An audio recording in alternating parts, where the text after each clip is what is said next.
რომელიც როგორც ჩანს საქართველოში მანდამაინც საინტერესო არ არის რა და რო არ არის საინტერესო, მით არის ძვლებამდე გაშიშვლებული ეს ქვეყანა. რო საინტერესო რო არ არის.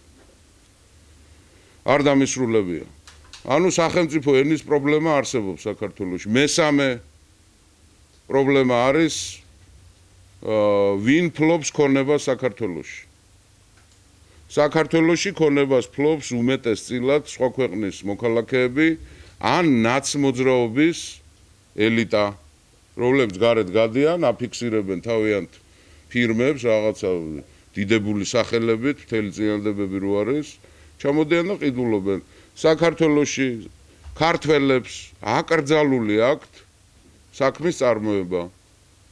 არ ვიცით ქართული ბიზნესი რო გატყაული და დატერორებული არის? საქართველოში ფულის ჩამდები არავინ არ არის ქართველი.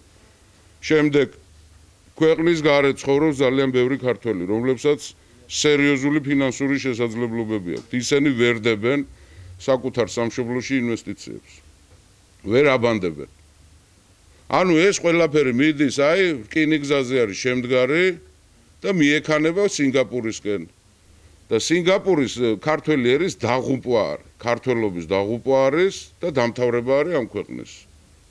და სწორედ ამიტომ ამ სამი კიდევ სხვა მიზეზებიც არის, რომლის აქტუალიზება ალბათ მოგვიანებით მოხდება ეროვნული ფორუმის მიერ. 2-3 საკითხია, მე დღესდღეობით თავს შევიკავებ, ტაბუდადებული თემები, რომელსაც გაურბის ხელისუფლებას და ოპოზიციაც და როგორც ჩანს ჩვენი საზოგადოებაც, მაგრამ ამ ტაბუდადებულ თემებსაც გავხსნით ჩვენ ოღონდ მოგვიანებით.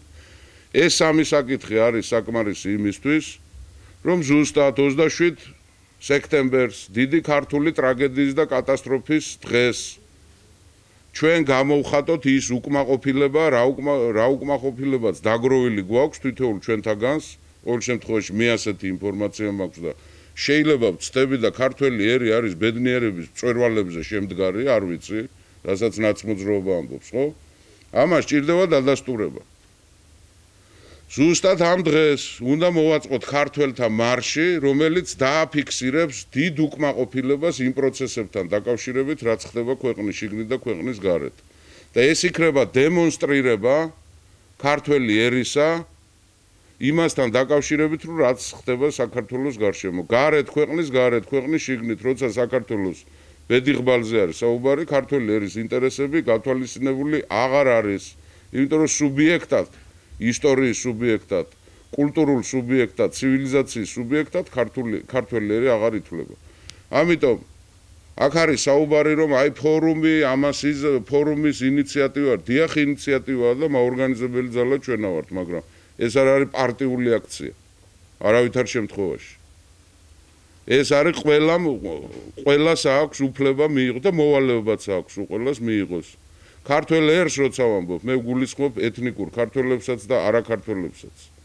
და ამაზე ცალკე მიმართვები გაკეთდება 27-მდე კიდე არაქართულ მოსახლეობასთან ეროვნული ფორუმის მიერ. აი ეს სამი საკითხია, რომელიც განსაზღვრავს იმას, რომ დემონსტრირება მოვახდინოთ ჩვენი უკმაყოფილებისა და პროტესტის. ეს იქნება ერთდღიანი აქცია. მარშრუტი გამოცხადდება ალბათ ორშაბათ დღეს, ვაუწყებ ჩვენს მოსახლეობას. საიდან სანამდე იქნება ეს მსვლელობა და ეს მარში. მადლობთ. გუბას თქვენ ბრძანეთ, რომ საქართველოში მხოლოდ ქართული კულტურა უნდა განვითარდეს. როგორ ფიქრობთ, რა რეაქცია ექნებათ ამ თქვენს განცხადებაზე იმ ათასობით ადამიანს, სომხებს, აზერბაიჯანელებს, რომლებიც საქართველოში უკვე წლებია ცხოვრობენ და მეორე კითხვა აქვე, ქართული მარში გულისხმობს იმას, რომ სხვა ეროვნების ადამიანებს იქ მოსვლის უფლება არ ექნებათ. ეხლა რა ვთქვი, რომ ყველა უნდა მოვიდეს. მეტი დაკონკრეტება რა არის, ყველა უნდა მოვიდეს და ცალკე მიმართვა გვექნება ჩვენ ეროვნულ ფორუმს არაქართულ მოსახლეობასთან. რა რეაქცია ექნებათ მათ? მე ვფიქრობ, რომ ძალიან კარგი და მარჯვე რეაქცია ექნებათ, იმიტომ რომ ისინი, მათი დიდი უმრავლესობა არიან ჩვენი ქვეყნის პატრიოტები და მამულიშვილები. ჩემთვის გაუგებარი არის ქართველთა მარში, რატო უნდა იყოს მიუღებელი სხვისთვის. მით უმეტეს ქართველ ერში ისევ გულისხმობ. შედიან ქართველებიც, სომხებიც, ვინც თვლის ამ ქვეყნის მოქალაქედ თავს, ის ქართველი ერის ნაწილი. ამერიკის პრეზიდენტი რო გამოდის ტელევიზორში, ჩემო ძვირფასებო, ამერიკა ხო მოდაშია ახლა. ხო ვიცით? ამერიკის პრეზიდენტი რო გამოდის და მიმართვა ამერიკელი ნაციისადმი, რაც ნიშნავს ეს? ამერიკელი ნაცია რას ნიშნავს? რისგან შედგება და ვისგან შედგება? როგორ მაინტერესებს? ასევე არის ქართველი ერი. ასევე არის ფრანგი ერი. ასევე არის ესპანელი ერი, ასევე არის გერმანელი ერი. ეს არის ქართველი რატო არის მიუღებელი ამ ქვეყანაში ვინმე მომიხსნას და ქართული რატო არის მიუღებელი? იცით როგორ არის სახელმწიფო ენასთან დაკავშირებით? 23 საუკუნის წინ, ჩემო ძვირფასებო, გაგახსენებთ ისტორიას. შეიძლება ბევრს ძალიან მოწყენილი აქვს ამ ისტორიის გახსენება, ეს გადატვირთულები არიან ინფორმაციით, ხო? 23 საუკუნის წინ თანამედროვე ტერმინოლოგიით რო ვთქვა, დიდი ქართული პროექტი შედგა ფარნავაზისა და ქუჯის მიერ. ზღაპარს კი არ გიყვებით მე. და დადგინდა, რომ საქართველოში ქართული ენა არის სახელმწიფო ენა. და ასე იქნება ყოველთვის. ბოდიში მომითხოვია ყველასთან. ინგლისურიც უნდა ვისწავლოთ, რუსულიც უნდა ვისწავლოთ, თურქულიც უნდა ვისწავლოთ. არაბულიც დაგჭირდება, ჩემო კარგებო, რა ხდება, ხო უყურებთ? ძალიან ახლოა უკვე ისლამური სამყარო. სპარსულიც დაგჭირდება, გერმანულიც დაგჭირდება და ასე შემდეგ. რაც უფრო მეტი ენა ეწოდება ჩვენ ახალგაზრდობას, მით უკეთესია, მაგრამ სავალდებულო ქვეყნის შიგნით უცხოენა არავითარ შემთხვევაში არ იქნება. გამორიცხულია. ამ ქვეყანას აქვს ერთი სახელმწიფო ენა, ამ ენას ქვია ქართული ენა და აფხაზეთის ტერიტორიაზე არის მეორე სახელმწიფო ენა აფხაზური ენა.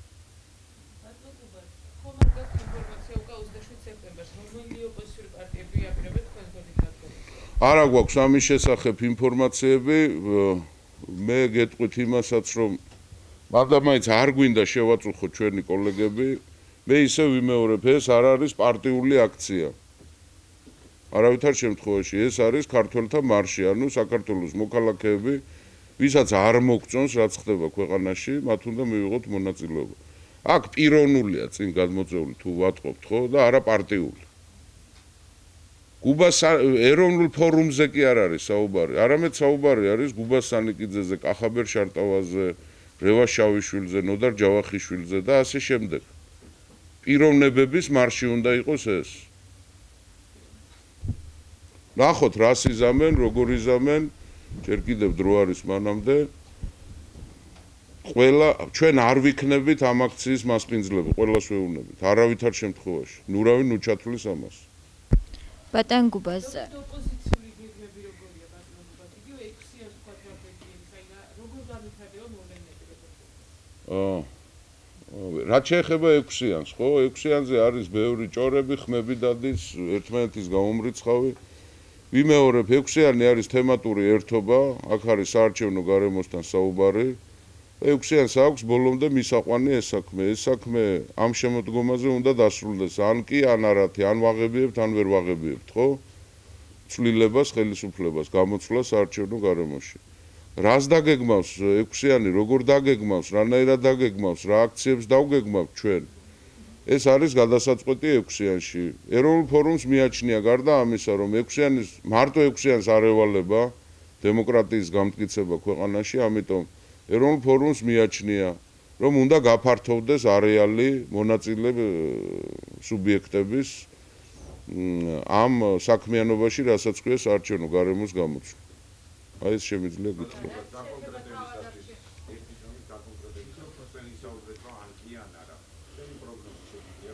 რას მიიღებთ?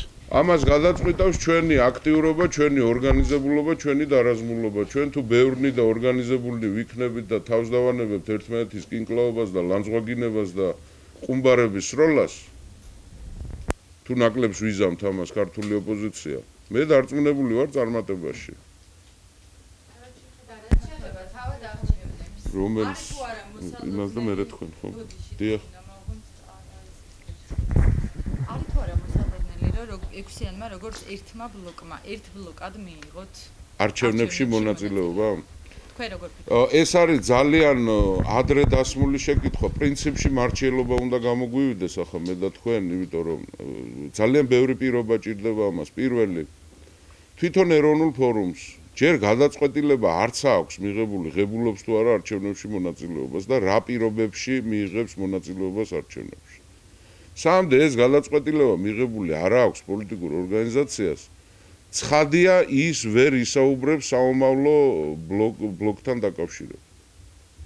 მე ვფიქრობ ბლოკებზე და პოლიტიკურ ალიანსებზე და გაერთიანებებზე საუბარი და აქტუალიზება მოხდება გვიან შემოდგომას. არ არის გამორიცხული რომ ბლოკი იყოს 1-თან, 2-თან, 3-თან, 7-თან, 10-თან, ან მარტო გავიდეთ. ან მეცაც გეტყვით, არჩევნები იქნება თუ არა, ესეც არ ვიცი ჩვენ, ხო?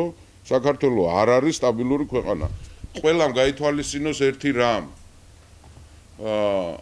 ხელისუფლების მომხრემაც და ოპოზიციამაც, ყველას ხაზგასმით სიფხიზლე გვჭირდება. მარტში რუსეთში ტარდება საპრეზიდენტო არჩევნები და იქ როგორც ჩანს მოიგებს ვლადიმერ პუტინი. მთელი გამომდინარე შედეგებით გავითვალისწინოთ ქართველებმა ეს. იმიტომ რომ ვლადიმერ პუტინის პრეზიდენტად მობრუნების შემთხვევაში მე ვარ დარწმუნებული 100%-ით, რომ თავარი საგარეო საკითხი რუსეთის ფედერაციისთვის გახდება საქართველო. გავითვალისწინოთ ეს უყველა. ვიღაცა შეიძლება არ მოეწონოს, ვიღაცა შეიძლება მოეწონოს, თუმცა ვის უნდა მოეწონოს ეს რომ მოწოლა გვექნება ძალიან სერიოზული, მე არ ვიცი, თუმცა არიან ასეთი ადამიანები ალბათ ამ ქვეყანაში და ესეც სააკაშვილის დამსახურება უკვე. ჩვენ გავითვალისწინეთ რომ მარტიდან საქართველოს სხვა ვითარებაში გადადის. მოდი დაუკვირდეთ ერთ რამეს. რუსეთი თითქმის გაუმართლებლად ერთი შეხედვით გაუმართლებლად თმობს პოზიციებს ლიბიაში, სირიაში და საერთოდ ახლო აღმოსავლეთში. რატომ თმობს? რაღაცის სანაცვლოდ ხო არა თმობს. და ერთი შეკითხვაც დაუსვათ ერთმანეთს და უпроსორად საკუთარ თავს და ჟურნალისტებსაც გეხებათ ესა რა, პირველ რიგში, როცა ანალიზს გააკეთებთ რა. პოსტსაბჭოური სივრცე ხო არ დაუთმეს რუსეთს შემთხვევით დასავლეთმა. ამაზე იფიქრეთ რა. ბოდიში მომითხოვია და გაყიდულები ხო არა ვართ. წიწილებივით. ამაზეც ვიფიქროთ. დიახ. ბატონ ინფორმაცია ვრცელდება ასეთი, რომ ეროვნულ ფორუმსა და თავისუფალ დემოკრატებს შორის მოხდა სერიოზული დაპირისპირება. არანაირი არ ვადასტურებ, არის სრული ტყუილი და სიცრუე. მე ისეთი ჭორები წავიკითხე პრესაში, ჩემო მეგობრებო, არ ვიცი, შეიძლება ავტორებიც კი სხეთხართ აქ რა.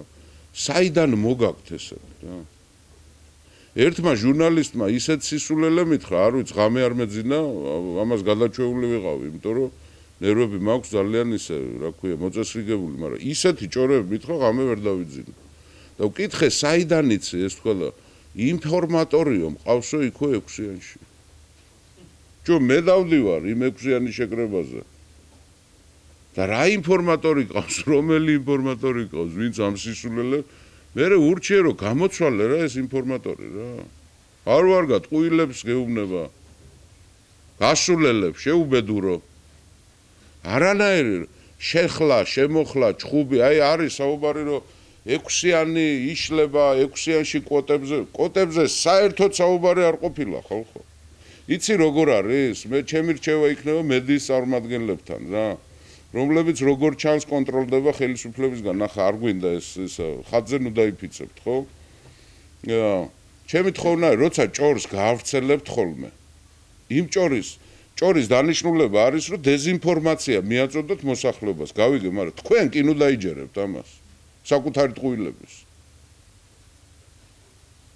ჩემი რჩევა არის. ტყუილებს რო ავრცელებთ, გავიგე, კი ბატონო. გასაგებია. მაგრამ ამ ტყუილების თქვენ კი ნუ დაიჯერებთ, რომ ეს ასეა. მადლობთ, დიახ. ბატონ გუბას. ბატონო გუბას, თქვენ თქვით, რომ 6-იანში უნდა მოხდეს მონაწილე სუბიექტების არეალი უნდა გაფართოვდეს და ხომ არ გულისხმობთ სხვა რას პარტიების? ნიშნავს არეალი გაფართოვება? ეგ არ მიტყობს. მონაწილე სუბიექტების არეალი უნდა გაფართოვდეს 6-იანში შემავალი. პროცესში მონაწილე სუბიექტების არეალის გაფართოება სხვა არის და 6-იანში გაფართოება სხვა არის. 6-იანში ახლა ჩემზე უფრო მეტად ვერავინ ვერ გაფართოვდება და კობაზე უფრო მეტად. ძალიან გთხოვთ რა, აზრი ჩამოვაყალიბოთ სწორად რა. მე არ მithქვავს შემოგარგო. ანუ ამაში არ იგულისხმება. პროცესში